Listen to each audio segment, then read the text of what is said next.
성경 말씀 보겠습니다. 느헤미야서 6장 15절부터 19절까지의 말씀입니다. 느헤미야서 6장 15절부터 19절까지의 말씀입니다. 함께 읽겠습니다. 시작. 성벽 역사가 52일 만인 엘룰월 25일에 끝나매 우리의 모든 대적과 주위에 있는 이방 족속들이 이를 듣고 다 두려워하여 크게 낙담하였으니 그들이 우리 하나님께서 이 역사를 이루신 것을 알미니라. 또한 그때에 유다의 귀족들이 여러 번 도비야에게 편지하였고 도비야의 편지도 그들에게 이르렀으니 도비야는 아라의 아들 스가냐의 사위가 되었고 도비야의 아들 여호하난도 베레가의 아들 무술람의 딸을 아내로 맞이하였으므로 유다에서 그와 동맹한 자가 많음이라. 그들이 도비야의 선행을 내 앞에 말하고 또 내 말도 그에게 전하매 도비야가 내게 편지하여 나를 두렵게 하고자 하였느니라. 아멘. 오늘 우리가 읽은 본문은 느헤미야와 유다 백성들이 온갖 어려움을 극복하고 성벽을 완공하게 된 사실을 보여줍니다. 저는 이 짧은 구절에서 두 가지 교훈을 발견할 수가 있었어요. 이 두 가지를 깊이 묵상하면서 마음에 감동이 되었습니다. 그것을 함께 나누고자 합니다. 이 성벽을 완공한 기사를 통해서 우리가 배울 수 있는 한 가지 교훈은 주님의 일을 하는 데 있어서 이 어려움을 이겨내는, 어려움을 견뎌내는 일의 중요성입니다. 자, 느헤미야와 유다 백성들은 내외적으로 온갖 어려움을 극복하고 성벽을 완공했습니다. 자, 그들이 어떠한 어려움을 이겨냈는지 한번 그 과정을 한번 생각해 보세요. 성벽을 건축하겠다고 이렇게 시작을 하니까 대적들이 다 모여가지고 비웃고 조롱했죠. 단지 그들이 조롱한 걸로만 끝나는 게 아니고 이제 이 백성들의 사기를 떨어뜨리고 포기하게 만들려고 한 것이죠. 그러나 느헤미야와 유다 백성들은 조금도 흔들리지 않았습니다. 그 다음에 대적들이 사방에서 포위하고 군대로 위협했지만 그들은 조금도 위축되지 않고 무장을 하고 방비를 하면서 공사를 지속했어요. 또 내부적으로 가난한 자들과 부자들의 갈등으로 인해서 또 공동체가 와해될 큰 위기에 직면했지만 이를 오히려 공동체의 개혁과 화합의 계기로 만들었습니다. 자, 이제 거의 마쳐갈 무렵에는 대적들이 평화회담을 제의해서 공사를 중단하게 하려고 했지만 넘어가지 않았죠. 또 대적들이 중상모략을 통해서 넘어뜨리려고 했지만 여기에도 굴하지 않았습니다. 그리고 대적들이 암살의 위협을 통해서 죄에 빠지게 하려고 했지만 여기에도 넘어가지 않았어요. 느헤미야와 유다 백성들은 어떤 어려움에도 흔들리지 않고 공사를 지속하여 마침내 52일 만에 완공하게 되었습니다. 정말 우리가 이 과정을 살펴봐서 알겠지만 놀라운 지도력이고 집중력이에요. 속전속결로 만약에 이 대적들의 공격이라든지 어떤 어려움 때문에 흔들리고 또 중단되고 막 이런 식으로 계속 갔다가는 1년이 될 수도 있고 2년이 될 수도 있고 그렇게 길어지다가는 중단되는 것이 이제 뻔하죠. 근데 중단하지 않고 계속해서 어려움 가운데서도 성벽 공사를 해가지고 며칠 만에 52일 만에 완공하게 되었다는 거예요. 우리 이 과정을 통해서 정말 배워야 합니다. 하나님의 일에는 반드시 어려움이 따르게 되어 있어요. 자, 이 일은 자기들이 하고 싶어서 한 일이 아니죠. 하나님의 약속과 명령에 따라서 순종하는 일이었어요. 그리고 하나님의 함께 하시리라는 약속이 있었어요. 자, 그런데도 이토록 많은 어려움이 있었던 거예요. 그런데 이 예루살렘 성벽 공사뿐만 아니라 이 성경에 보면 하나님께서 명하신 모든 일들이 다 뭐가 있어요? 어려움이 있어요. 어려움 없이 이루어진 일은 아무것도 없어요. 예수님은 제자들을 보내시면서 내가 세상 끝날까지 너희와 항상 함께하리라 약속하셨죠. 그러니까 너희들 아무 장애물도 없을 것이다. 너희들 가는 길에 뭐 어떤 대적들도 없을 것이고 문제가 없을 것이다. 그랬나요? 제자들을 보내시면서 너희가 반드시 환난과 핍박을 받을 것이다 그랬어요. 그리고 실제로 온갖 환난과 핍박을 받았고 12제자가 11제자 유다 가룟 유다 빼고 11제자가 또 요한도 빼야겠네. 요한 늙어 죽었으니까 10제자가 다 죽임을 당했어요. 자, 바울 사도의 사역을 한번 생각해 보세요. 자, 바울도 주님의 명령에 따라서 그렇게 자신을 들여서 복음을 전하 교회를 세우는데 바울만큼 고난을 많이 당한 사람이 없죠. 가는 데마다 소요가 일어나고 돌이 날라오고 또 감옥에 갇히고 뭐 이런 일들이 계속 있는 거예요.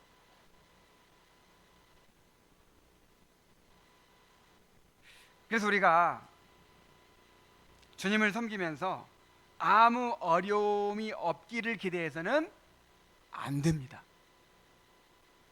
어떤 어려움이 있다고 해서 그것이 우리 주님께서 우리와 함께하지 않는 것이 아니에요. 주님은 우리가 주님의 고난에 참여하도록 부르셨어요. 그래서 무슨 일이든 주님을 의지하여 어려움을 극복하면서 감당을 해야 됩니다. 그러니까 내가 주님의 일을 한다고 하는 것은 십자가를 지는 일이에요. 내가 이 교회의 집사가 됐다. 그럼 뭐 하라는 거예요? 십자가를 지는 일입니다. 내가 이 교회에서 어떤 일을 맡았다 하는 것은 주님과 함께 고난받으려는 일이에요. 자, 그렇다면 왜 하나님이 이런 어려움을 허락하시는 것일까요? 아니, 하나님이 함께 하시면 또 하나님의 능력으로 이루어지는 일이면 어려움이 없게도 하실 수 있어요, 없어요? 얼마든지 이렇게 하실 수 있죠. 근데 하나님이 함께 하셔서 하나님의 능력으로 한다고 하면서도 온갖 어려움을 다 당하게 만든단 말이에요. 그래서 그 고난 자체가 하나님의 계획이라는 것을 알 수 있는데 왜 고난을 받게 하시느냐 이거죠. 크게 두 가지로 요약할 수 있는데, 하나는 이 일을 통해서 하나님의 영광을 드러내고자 하심입니다.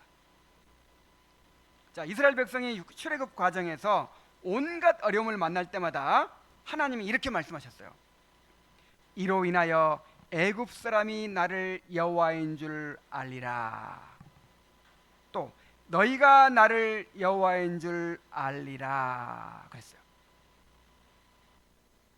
예를 들어서 홍해가 가로막혔단 말이에요. 홍해가 가로막았는데 뒤에는 애국 군대가 쫓아오고 앞에는 홍해가 가로막혀서 백성들이 이제 우리는 다 죽었다고 막 완전히 절망에 빠지는 그런 상황이 이제 벌어졌어요. 그런데 그런 상황이 한두 번이 아니야. 끊임없이 계속돼. 근데 그럴 때마다 왜 이런 일을 허락하신다고요? 이 일을 통해서 애굽 사람이, 이 세상 모든 사람들이 하나님을 알게 될 것이다. 그리고 이 일을 통해서 또 하나님의 백성들이 하나님을 알게 될 것이다. 다시 말하면 하나님의 능력이 나타나고 하나님의 영광이 나타나게 된다 이 말이에요. 자, 우리는 고난을 통해서 하나님을 알게 됩니다. 자, 무엇을 통해서 알게 돼요? 고난을 통해서. 자, 우리 힘으로 감당하기 어려운 일이 있어야 하나님을 의지해요. 맞습니까? 바울 사도조차도 힘에 지나도록 심한 고난을 받았는데 왜 그런 고난을 받았다고 했어요? 이는 우리 자신을 의지하지 않고 오직 하나님만 의지하게 하려 하심이라. 그래서 우리한테 고난이 없으면 기도해요, 안 해요? 우리의 고난이 없으면 하나님을 의지하지 않아요. 우리의 죄성이라고 하는 것이. 그래서 하나님을 의지하도록 우리에게 항상 고난이 있는 것입니다. 그리고 고난을 통해서만 우리가 하나님을 의지하게 되고 하나님의 선하심과 권능이 나타나게 됩니다. 그리고 하나님의 영광이 나타나게 되어 우리가 하나님을 경험하게 되는 것이죠. 하나님을 알아가게 되는 거예요. 자, 이렇게 하나님의 영광을 드러내시는 것이 목적이고, 또 이것과 연관되어서 이것을 통해서 우리의 구원을 이루시는 거예요. 자, 바울은 자신이 로마 감옥에 갇히게 된 고난에 대해서 이렇게 말합니다. 빌립보서 1장 19절에 이것이, 자, 무엇이? 자, 이것이 뭐예요? 내가 이 로마 감옥에 지금 이렇게 갇혀 있는 이 고난이 너희 간구와 예수 그리스도의 성령의 도우심으로 내 구원에 이르게 할 줄 아는 거로 그랬어요. 나의 뭐에 이르게 한다? 구원에 이르게 한다. 참 정말 너무 놀라운 고백이죠. 기도와 또 성령의 도우심으로 우리가 경험하는 어떤 일도 의미 없는 일이었고 합력하여 선을 이루시는 일이 된다는 거예요. 그래서 내가 지금 이 빌립보 감옥에 이렇게 갇혀 있는 것도, 그러니까 정말 얼마나 바울 사도가 정말 고난의 연속이었는지 몰라요. 3차 전도여행에서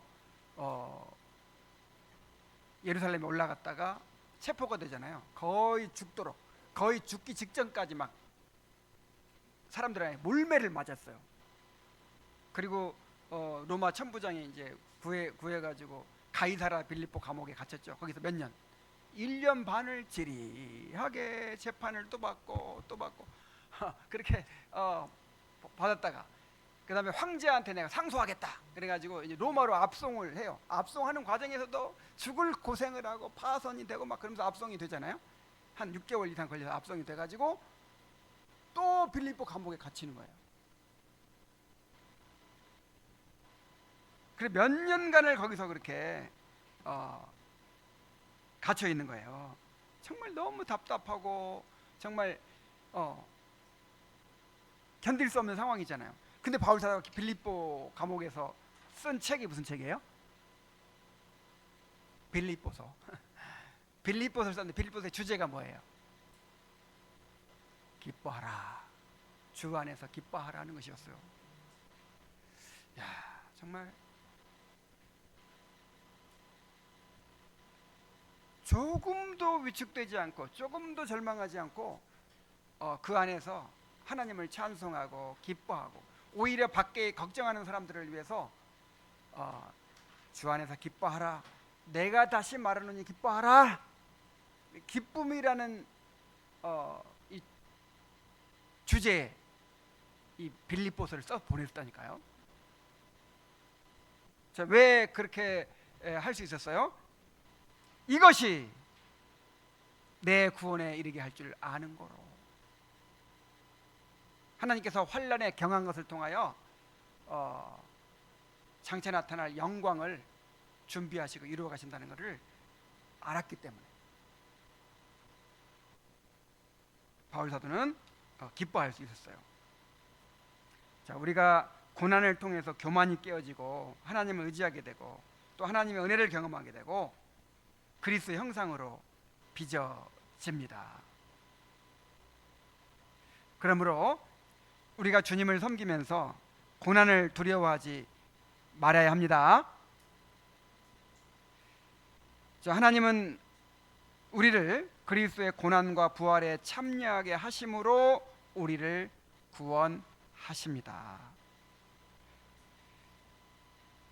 그래서 그리스도께서 행하신 구속이 그리스도의 그 고난과 부활이 우리에게 두 가지 의미가 있다고 했죠. 하나는 구속의 의미가 있고, 하나는 무슨 의미?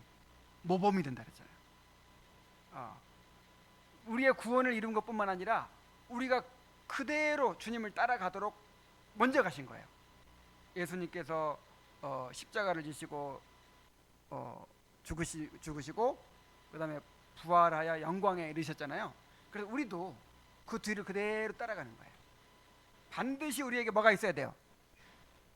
십자가가 있어야 되고, 십자가가 있으면 또 뭐가 있게 돼요? 부활이 있게 돼요. 부활과 영광이 있게 돼요. 그래서 십자가는 모든 그리스도인들에게 다 있는 거예요. 자기 십자가가 있는 거예요. 아무든지 나를 따라버리거든 자기 십자가를 지고 자기를 부인하고 날마다 자기 십자가를 지고 나를 쫓으라 그랬죠. 십자가 없는 사람 있나요? 자기 십자가를 그래요. 자기 십자가. 십자가가 없는 사람 없어요. 정말 예수 믿는 사람이라면 다 자기 십자가가 있는 거예요. 그래서 예수님을 십자가를 지고 따르는 거예요. 십자가를 지고 따르는 사람이 예수님과 함께 부활의 영광에 이르게 되는 것입니다. 그래서 이거를 아는 사람들은요 고난을 기뻐한다니까. 골로새 1장 24절에 우리 한번 다 같이 읽어봅시다. 시작. 나는 이제 너희를 위하여 받는 괴로움을 기뻐하고 그리스도의 남은 고난을 그의 몸된 교회를 위하여 내 육체에 채우노라. 자, 골로새서도 옥중서신이거든요. 로마 감옥에서 쓴 책이에요. 나는 이제 너희를 위하여 받는 괴로움을 어떻게 한다? 기뻐한다. 그래서 그리스도의 남은 고난을 그의 몸된 교회를 위하여 내 육체에 채운다. 그리스도께서 고난을 남겨주셨다는 거예요. 우리를 위해서. 우리가 주님을 따라가도록. 또 빌립보 3장 10절로 11절에 오면 이 바울 사도의 삶의 목표가 이거예요. 한번 같이 읽어봅시다. 시작. 내가 그리스도와 그 부활의 권능과 그 고난의 참여함을 알고자 하여 그의 죽으심을 본받아 어떻게 해서든지 죽은 자 가운데서 부활에 이르려 하노니. 너무 당연하죠. 예수님의 죽음과 부활에 우리가 연합된 사람들이기 때문에 이것이 우리 삶의 목적이어야 한다는 것입니다. 그래서 바울 사도는 내가 그리스도와 그 부활의 권능과 그 고난의 참여함을 어떻게 하고자 하여? 알고자 했다는 건 경험하고자 했다는 거죠. 그대로 경험하고자 하여 그의 죽으심을 본받아서 어떻게 해서든지 죽은 자 가운데 부활에 이르려 했다.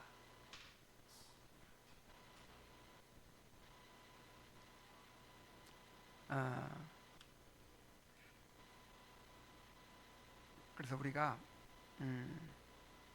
주님을 따르면서 주님을 섬기면서 받는 고난을 당연하게 여기고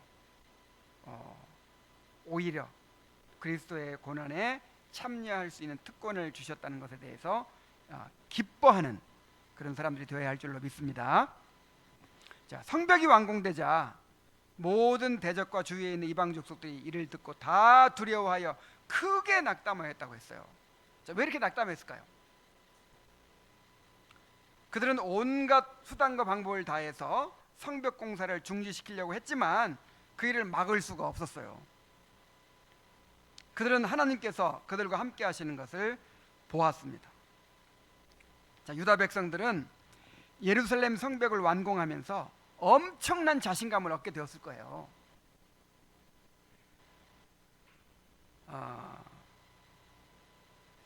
사람이 이렇게 한번 어떤 일을 딱 이루고 나면 이제 이렇게 자신감이 생기거든요. 이제 다른 일도 이렇게 하면 되겠구나, 이런 마음이 생겨요. 이 예루살렘 성벽을 거의 가망성이 없는 상황에서 그렇게 일치단결해 가지고 52일 만에 딱 완공했단 말이에요. 모든 대적들의 방해를 다 물리치고 모든 난관을 물리치고. 하나님의 은혜를 경험했단 말이에요. 이제 예루살렘 성벽건이 사실 시작이거든. 시작. 이제 도시를 건설하고 나라를 회복하는 그런 엄청난 일들이 남았는데, 이 성벽을 건축하는 일에 성공함으로써 이 사람들이 자신감을 얻고, 이야, 우리가 할 수 있다. 뭐 우리가 할 수 있는 게 아니죠. 우리 하나님이 함께 하시면 내게 능력 주시는 자에서 내가 모든 것을 할 수 있다 하는 이제 자신감을 갖게 된 거죠. 그래서 대적들이 생각할 때, 야, 이제 이 사람들은 막을 수가 없다. 그래서 낙담을 하게 됐다는 거예요. 자, 우리에게도 이러한 승리의 경험이 필요합니다. 자, 무슨 경험? 전에 읽은 책 중에 이기는 습관이라는 책이 기억나요. 이기는 습관. 무슨 습관? 이기는 습관을 계속 이렇게 가진 사람이 계속 이기게 된다는 거예요. 다윗이 누구를 쓰러뜨렸어요? 골리앗 쓰러뜨렸죠. 근데 골리앗을 하루아침에 어떻게 쓰러뜨려요? 골리앗을 딱 보고 모든 이스라엘 백성들이 다 간담이 무너지고 그냥 절망에 빠졌는데, 다윗이 내가 저놈을 쓰러뜨리겠다 딱 나설 수 있었던 것은 다윗에게 무슨 습관이 있었어요? 이기는 습관. 다윗은 양을 치면서 양을 칠 때 늑대가 덤벼들고 사자가 덤벼들고 곰이 덤벼들고 하거든요. 그때 하나님 의지하고, 하나님 나를 도와주시옵소서 하면서 늑대와 싸우고 곰과 싸우고 사자와 싸워서 물리쳤거든요. 자, 자꾸 이렇게 하나님 의지해서 이기다 보니까 골리앗을 만났을 때도 내가 사자도 이겼어, 곰도 이겼어, 이번에는 누구도 이길 거예요? 골리앗도 내가 이길 수 있어. 그리고 골리앗과 싸웠던 거예요. 그래서 그 가나안 정복 전쟁 때 여호수아가 이제 한 전투에서 승리하잖아요. 그러면 적장들을 다 죽여야 되는데 누구 보고 누구한테 죽이게만 하냐면은 소년들, 이제 앞으로 이제 이렇게 군인들이 돼서 싸우게 될 우리 화평이 같은 화랑이 같은 소년들을 불러내요. 그래가지고 이제 그 적장들, 막 무시무시한 적장들, 그런 사람들을 이렇게 묶어놓고 목을 밟으라고 해요.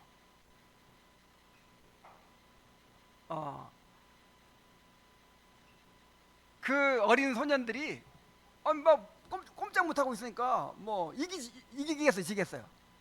그래서 그냥 그 어린 소년들이 그 적장들을 처단하는 거예요. 그래서 내가 이제 그 소년들은, 야, 내가 그 적국의 장군을 내가 이긴 사람이야, 죽인 사람이야, 이런 이제 기억을 남기는 거죠. 작은 싸움에서 이겨야 또 큰 싸움에도 승리하게 됩니다. 그래서 우리가 그 이기는 습관을 훈련해야 돼요. 가져야 돼요. 이 책을 읽는 것도, 책 한 권을 이렇게 두꺼운 책, 정말 좋은 책 한 권을 이렇게 끝까지 처음부터 딱 한번 읽고 나면 그것도 작은 승리예요. 그래가지고 또 계속해서 이렇게 읽게 되죠. 전에 이제 그 자동차 정비공을 하던 청년이 있었어요. 그 청년이 우리 교회에 나왔는데 내가 책을 한 권 주면서 이렇게 읽으라고 했거든요. 근데 뭐 거의 25년 동안인가? 25년 만에 처음 한 권 읽은 거래요. 그래서 엄청난 그 성취감을 갖고 막 너무 자랑스러운 거예요. 그래요. 그때부터 막 책을 읽기 시작해가지고 나중에 어떤 사람이 됐냐면 저 강남 대치동에 무슨 교육 전문가가 됐어. 김정학이라고 알아요?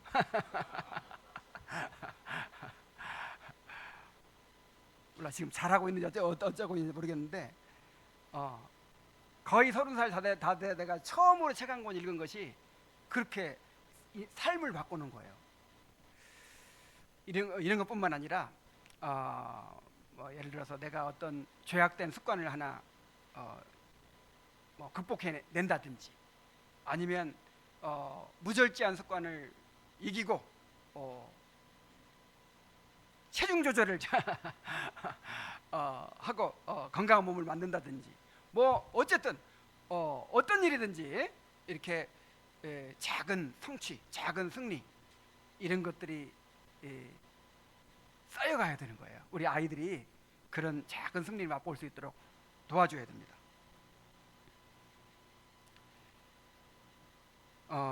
이거는 이제 다른 말로 어려움을 극복하는 경험이에요.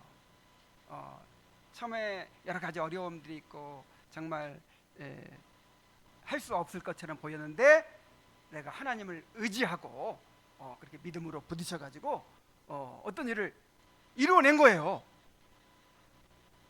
자, 이런 경험들이 있어야 된다니까요. 이런 경험들. 그래야 나중에 골리앗 같은 그런 원수를 만났을 때에도 주눅들지 않고 승리할 수가 있습니다. 그래서 이 성벽, 예루살렘 성벽이 완공된 이것을 우리가 계속 이렇게 함께 이제 살펴보았는데, 이걸 통해서 정말 주님을 섬기는 일에는 어려움이 반드시 따르는구나. 내가 반드시 어려움을 극복하고 그 일을 이루어야 되는구나 하는 것을 마음에 새기시기 바랍니다. 어려움이 있을 때 절대로 낙심하지 말고, 이것이 성장의 기회다. 이기는 습관을 훈련할 수 있는 기회다. 하나님의 영광을 경험하고 나의 구원을 이루어가는 기회다. 이런 마음을 먹고 도전할 수 있기를 바랍니다. 자, 그 다음에 이제 또 한 가지 중요한 것이 겸손의 중요성이에요. 겸손의 중요성. 느헤미야의 이 고백 한마디가 정말 그렇게 크게 감동이 됐어요. 저는 느헤미야는 성벽을 재건한 일을 자신의 공로로 돌리지 않고 하나님께서 이 역사를 이루셨다고 고백합니다. 16절 하반절에 보면 그들이 하나님께서 이 역사를 이루신 것을 알미니라 그랬죠. 자, 누가 이루셨다고요? 하나님께서. 전 이 구절을 읽으면서 참 느헤미야는 성공한 사람이다, 그런 생각이 들었어요. 사실 인간적으로 보면 성벽이 완공되는데 결정적인 역할을 하는 사람이 누구예요? 느헤미야예요. 그의 헌신과 희생은 놀라운 것이었습니다. 그는 페르시아에서 누리던 모든 것을 버리고 폐허가 된 예루살렘으로 왔을 뿐만 아니라 총독으로서의 권리를 내려놓았고 성벽을 재건하는 일에 자신의 재물을 다 들여 헌신했어요.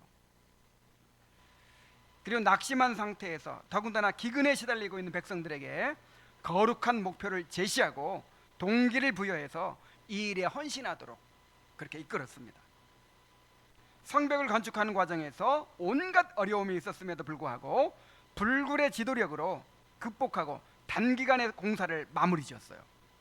그는 도덕적으로 청렴했고 애민의 정신이 있었고 무엇보다 끊임없이 기도하며 하나님을 의지하는 경건한 지도자였습니다. 자, 느헤미야가 없이 일이 이루어질 수 있었을까요?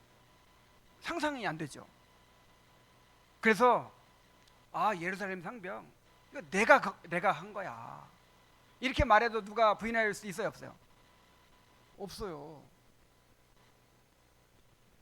그런데 그는 그렇게 말하지 않았습니다. 하나님께서 이 역사를 이루셨다, 이렇게 말하고 있어요. 그는 끝까지 겸손함을 잃지 않았습니다. 저는 우리의 성공과 실패가 바로 여기에 달려있다고 생각해요. 아무리 큰 일을 이루었더라도 그 일을 통해서 교만해 버리잖아요. 그는 실패한 거예요, 성공한 거예요? 실패한 거예요.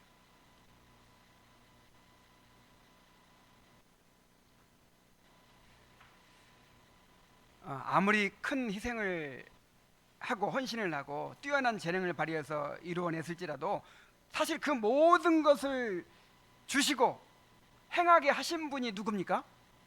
하나님이시죠. 그리고 그 일의 목적이 뭐예요? 우리의 영광이에요? 하나님의 영광이에요? 하나님의 영광이잖아요. 그 일을 통해서 우리가 영광을 받고 높아지는 것이 아니라 그 일을 통해서 하나님의 영광이 드러나게 하는 것이 목적입니다. 그래서 하나님의 관점에서 볼 때 성공과 실패가 어디에 달려 있어요? 그 일을 하고 나서 더 겸손해졌느냐, 그 일을 하고 나서 교만해져 버렸느냐, 여기 달려 있어요. 동의하십니까? 성경에서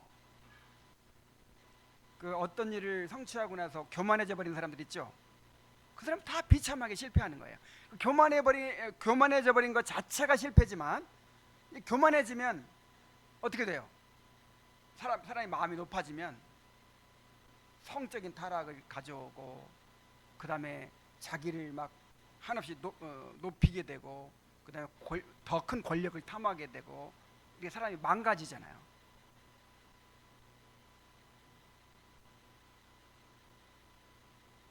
여러분 기억하시기 바랍니다. 성공과 실패가 어디에 달려 있어요? 겸손해지느냐, 교만해지느냐에 달려 있어요. 야, 정말 지난번에도 그런 말씀 드렸지만 그렇게 경건하고 정말 순수하고 그렇게 정말 아름다운 성품을 가지고 그렇게 섬기던 그런 주의 종들이 정말 큰 사역을 이루고 나면 그렇게 목에 힘이 들어가고 그렇게 권력을 막 휘두르고 뭔가 막 무슨 명예욕에 막 사로잡혀 가지고 막 그렇게. 여러분 이게 얼마나 참 비참한 실패입니까? 차라리 그 일을 안 이룬 것이 훨씬 나았죠, 그죠?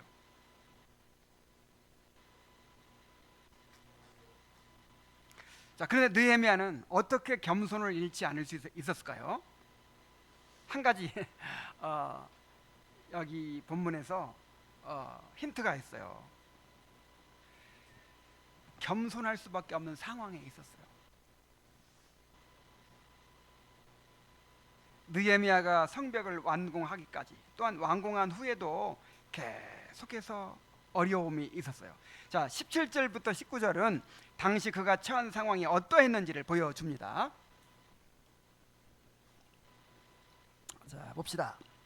또한 그때에 유다의 귀족들이 여러 번 도비야에게 편지하였고 도비야의 편지도 그들에게 이르렀으니 도비야는 아라의 아들 스가냐의 사위가 되었고 도비야의 아들 여호하난도 베레갸의 아들 무슬람의 딸을 아내로 맞이하였으므로 유다에서 그와 동맹한 자가 많음이라. 그들이 도비야의 선행을 내 앞에 말하고 또 내 말도 그에게 전하매 도비야가 내게 편지하여 나를 두렵게 하고자 하였느니라. 자, 정말 기가 막힌 상황이죠. 자, 느헤미야는 총독이었지만 외부에서 온 사람이에요. 실제적인 권력을 쥐고 있는 것은 그 예루살렘의 토박이들, 유다의 귀족들과 관료들이었습니다. 그런데 그 사람들이 하나같이 누구와 동맹을 하고 있어요? 그 대적들하고 이 연혼을 하고, 그러니까 사돈 관계를 맺고, 그다음에 동맹 관계를 맺고, 그리고 계속 내통을 하고 있었어요. 그래서 자꾸 그 사람들 편에 서가지고 느헤미야한테 얘기하라는 거예요. 자, 이거 짐작할 수 있죠? 분위기가 어떤지. 계속 그 사람들 편에 서가지고 느헤미야에게 얘기를 해요. 그리고 느헤미야가 뭔가를 계획하고 구상하고 하는 것을 또 누구한테 알려요? 그 사람들한테 알려요. 자, 느헤미야가 얼마나 막 때로는 분노가 일어나고 때로는 두려워지고 때로는 정말 힘이 빠지고 그랬을까요? 자, 그런데 너희들 다 필요 없어. 자, 그러면서 그 사람을 내칠 수가 있어요, 없어요? 이 사람들의 협조가 없으면 성벽 건축이 안 돼요. 이 사람들의 협조가 필요해. 그래서 느헤미야가 인내하는 거예요. 인내. 그냥 하나님 앞에 기도하는 거예요. 늘 하나님 앞에 가서 하나님 앞에 가서 기도하면서 그 스트레스, 그 분노, 그 막막함, 그 두려움, 그런 걸 다 하나님 앞에 기도하면서 그들을 품고 가는 거예요. 품고 인내하면서.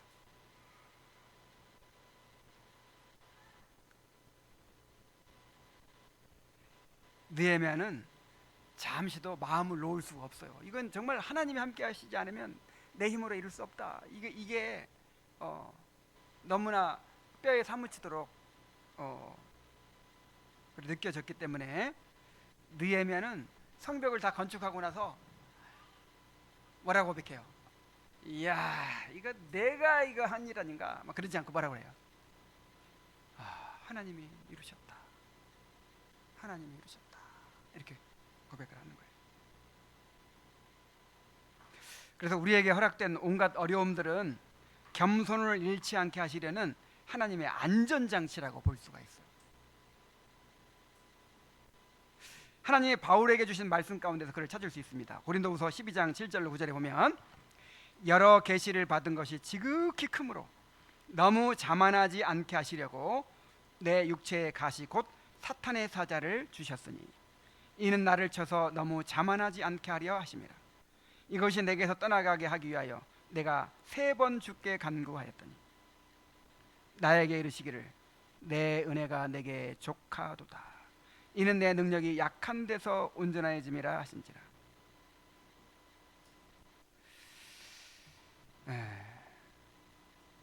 바울 사도도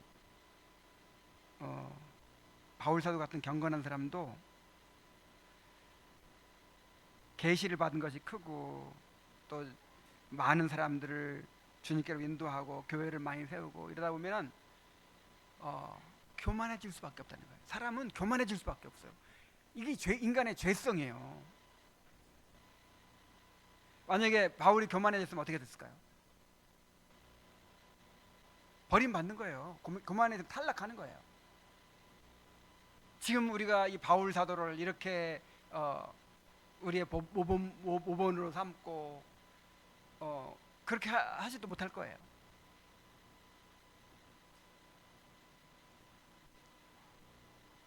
그리고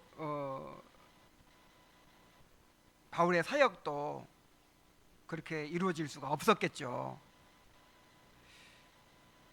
그래서 바울은 육체의 가시가 자기에게 늘 따라다니는 그런 고난이 내 사역에 방해가 된다. 이런 것만 없으면 내가 정말 날개를 달고 막 엄청나게 섬길 수 있을 텐데 이것이 나의 핸디캡이다. 이것이 나의 장애물이다. 이렇게 생각하고 주여 이것을 제발 없애주시옵소서. 이것만 없으면 내가 그냥 주님의 일을 더 많이 할 수 있겠습니다. 막 이렇게 몇 번? 3번이나 간구했는데 하나님이 안 들어주셔. 그리고 응답이 뭐냐면 내 은혜가 내게 어떻도다? 족하도다. 충분하다. 뭐 부족하다고 생각하지 말아라. 충분하다. 이는 내 능력이 어디에서? 약한 데서 온전하인지다. 야, 내 몸이 이렇게 약해요. 몸이 이제 예를 들어서 몸이 너무 약해가지고 그냥 늘 그냥 그렇게 골골하고 그냥 좀만 무리하면 그냥 또 누워 있어야 되고, 아이고 내가 이 연약한 몸 때문에 내가 주님을 섬길 수가 없어. 이 연약한 몸 때문에 내가 성화를 이룰 수가 없어. 이 연약한 몸 때문에 경건한 삶을 살 수가 없어. 근데 건강하기만 하면 내가 기도도 막 맨날 하고 막 그럴 텐데. 여러분 혹시 그렇게 생각하십니까? 그게 아니라니까. 내 은혜가 내게 족하도다. 사실은 그 육체의 가시 때문에 네가 지금 여기 버림받지 않고 지금 붙어 있는 거야. 그 육체의 가시 때문에 이 모든 은혜를 누리고 있는 거야.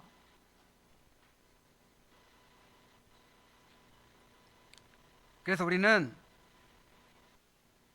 우리가 교만해지지 않도록 내버려 두시지 않은 것에 대해서 감사해야 합니다.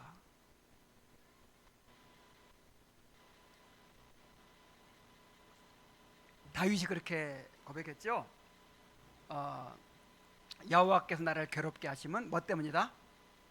성실하심 때문이니이다. 그래서 저도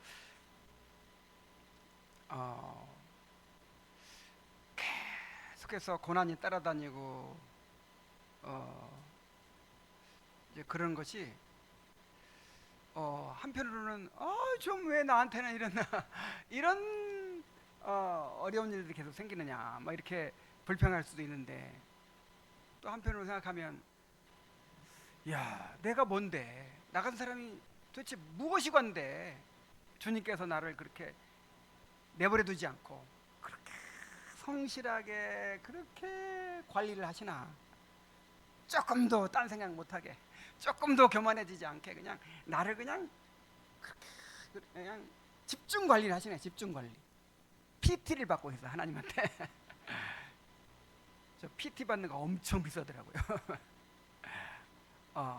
그래서 야, 정말 내 죄를 생각할 때 내가 조금만 뭔가 좀 해이해질 수 있는 걸 조건이 있으면 벌써 그냥 교만해지고 벌써 그냥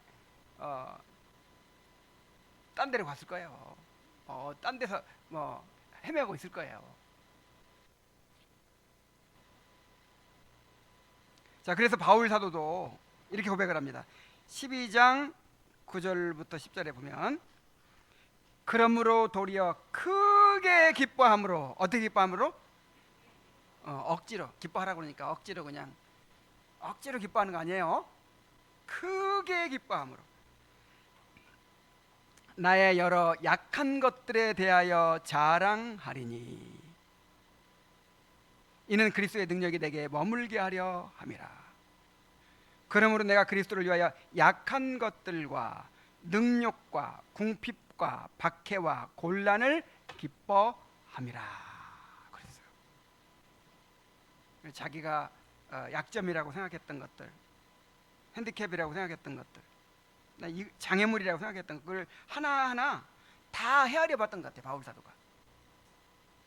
뭐 질병이면 질병, 핍박이면 핍박, 뭐 능욕이면 능욕, 뭐 하나하나 다 헤아려 가면서 하나님 이걸 허락해 주셔서 감사합니다 그랬던 것 같아요.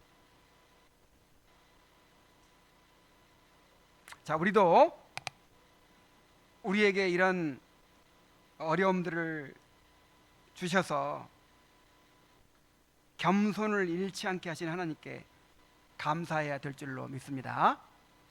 뭐가 성공이니까? 겸손이 성공이니까.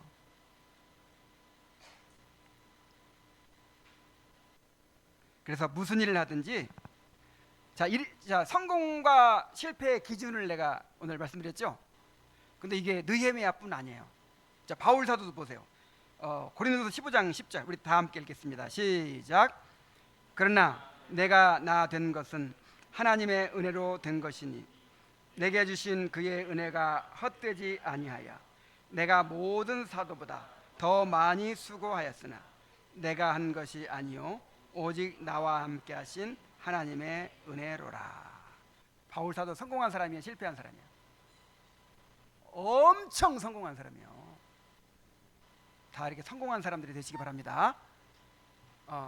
뭐 꼭 그렇게 바울처럼 큰 일을 이루지 않더라도 크고 작은 모든 일에 있어서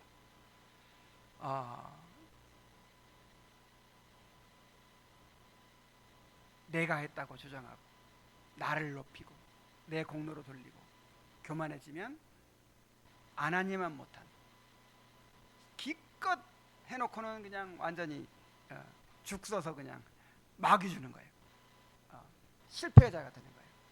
그러나 그 모든 일을 행하면서 오히려 겸손해지는 거예요. 오히려 그런 일을 행하면서 보니까 내 죄가 더 깨달아지고, 그런 일을 행하면서 보니까 하나님의 은혜가 너무 큰 걸 깨닫게 되고, 그러면서 그 큰 일을 이루어놓고 나서 오히려 더 겸손해졌어.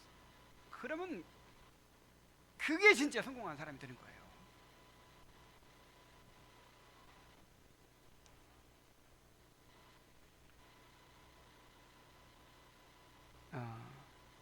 이 겸손을 잃지 않음으로써 진정으로 성공한 사람이 될 수 있기를 바랍니다. 우리가 주님의 일을 행하는 데 있어서 어떤 일이든 정말 그 어려움을 견뎌내고 이루어야 된다. 이것이 하나님의 뜻이다. 이걸 기억하시고 또 어떤 일이든지 그 일을 통해서 내가 겸손해지는 게 목적이다. 그것이 성공이다. 라고 하는 것을 마음에 깊이 새기시기를 바랍니다.